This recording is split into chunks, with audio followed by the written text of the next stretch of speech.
Hi, my name is Phil. I like to talk about politics. In this video, I'd like to discuss how the badly hit airline industry in the UK is responding to the crisis and how it shows just how little we seem to be learning as a society. But first, if you'd like to be notified of daily news and politics, then please subscribe to the channel and click the bell notification icon. So, with the current situation, airlines are of course doing very, very badly. There's a number of industries doing so. And as well as asking for a bailout, which I'll talk about in a bit, at least one airline is also asking their staff to do without pay, but still be their staff. Virgin Airlines, owned of course by Sir Richard Branson, has asked their staff to do without pay for 8 weeks over the next few months as they get ready to ground their planes. Now, it's been pointed out that Sir Richard, with his wealth estimated in excess of £4 billion, could even personally pay for these people for this period of time, and it would not make a dent in his worth. Less than 1% would be lost. His wealth would still be in excess of £4 billion. It wouldn't affect his life in the slightest. He'd still be eating the same food, wearing the same clothes, buying the same cars, living in the same houses. Literally no part of his life would be touched by this. This is because he has wealth beyond the capacity for even him or anyone else to really spend. And this isn't me suggesting that because he has more than even he could use, let alone need, that he should give it up. It's simply a statement that many of those staff cannot afford to live without 8 weeks of pay, but he could easily afford to pay those wages as a show from him that he is also being affected by this crisis. It's not like our government are providing a safety net for these workers either. Think about what he's asking. He's asking to retain staff so that he can have them carry on working for him when the current crisis abates. But he doesn't want to pay a retainer for that staff. Now, with the silly shopping going on, I do keep hearing heartwarming stories. I've never actually seen any myself, I'm afraid, when I've ventured out to the shops. But you do hear about them. So one I saw today was of a young lad in Asda, which is a supermarket in this country, actually owned by Walmart for Americans. And he was picking up the last 2 bags of pasta that they had to take to his mum for the shopping trolley until he saw an old lady who also wanted to have them.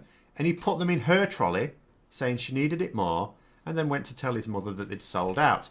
Now, I would argue that if Sir Richard were to actually pay to retain those staff that he still expects to be about when his planes take to the air again, it would be no more of a sacrifice to him than exhibited by that young lad. And I find it disturbing that we as a society aren't all over this. We accept the situation. We're seemingly happy that a multi-billionaire doesn't do without a sum that they wouldn't even notice to pay their staff wages over this period when they are going to suffer severe hardship. Most people, most of these workers indeed, will not have savings. They simply cannot survive without an income. And it's not like we're like some countries where they're sort of freezing rents or anything like that. No, they're still going to have to pay their outgoings.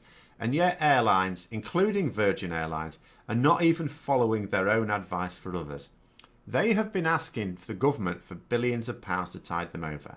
They want up to £7.5 billion from the government. When I say the government, what I mean is us, the taxpayer. This is every man, woman and child in the country paying an extra roughly £113 in taxes to bail out the airlines. Of course, not all of the population pay tax, so the actual bill for those of us who do is going to be higher. If indeed the government do this, I'm not suggesting that they have said they will.